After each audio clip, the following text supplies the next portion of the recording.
Oh, man, that just feels good to hear. I know you're taking this seriously because you didn't try to sing along. No, seriously.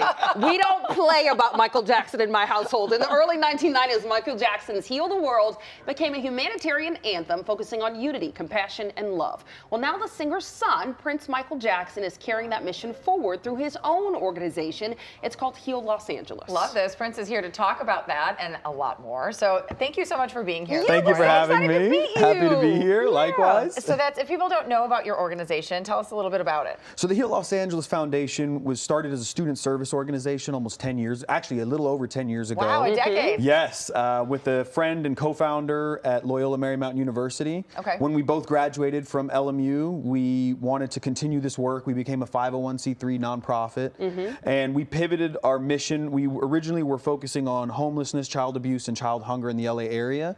Now we're focusing on education, giving kids the tools that they need to lead happy and successful lives, while also encouraging them to pursue their dreams. So we try to have that balance of real world life skills and also a little bit of that magic that my dad inspired in all of us. That's beautiful. Speaking of, you're doing a career day this week. Tell us more about that. Yes, so we are very fortunate. One of the things that we like to do is we want to expose kids to different career paths and jobs that they may not be aware of. We deal with elementary level students, so we try to focus around people who have a uniform, something that's easily identifiable, but we're also always try to incorporate different elements. So we have Michael Bush, who's my father's costume designer. He did the suits for my brother and I for the premiere, and so he comes and he speaks to the children. We have some hair and makeup coming from the Michael biopic, who we're working on it to come and speak to the kids about their professions. So it's a very cool and heartwarming experience. Okay, let's talk about this biopic. Yeah. Because it was #1, it went down, but now it's back to #1. People are loving it. Still #1. Yeah, exactly. But you know, I mean, which is huge for a biopic. You were the executive producer on it, so how was it to be that involved, and you know, to tell people a little bit about it? It was the privilege and honor of a lifetime. It was an experience that I never thought I would have been able to have, because I got to relive and experience so much of the family history that I had heard about or seen through videos, and to relive it with my cousin, you know, Jafar, Your Majesty. We were there almost every day together. Jordan was working on as a unit photographer.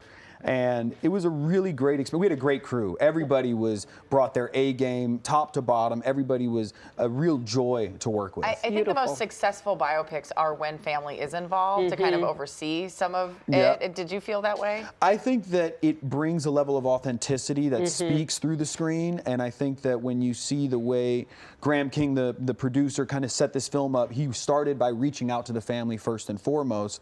And I think what that does is it has the family buy into it, so we all know what the story it is that we're telling. We're all comfortable with it. Yeah. And from the filmmaker's perspective, you get nuggets and bits of pieces of information that you otherwise wouldn't know. Like brothers and sisters are going to talk about you maybe a little differently, right? Than that's so your true. work acquaintances. Which, speaking of watching your cousin play your dad, were you more critical, like, my dad would not have done that, or he didn't turn his head like that, or what did you think? I couldn't be critical, because Jafar from day one had it down. And there's one thing where it's, you know, he's family, we're cousins, he's his nephew. And so, you know, you can make the argument he maybe already had a little bit of that in him. But before he did anything, before I saw him do anything, what I saw was the amount of work that he was putting into it. And when you see that level of dedication and like ethic put into something, it's very difficult to be critical. What do you think your dad would think of it?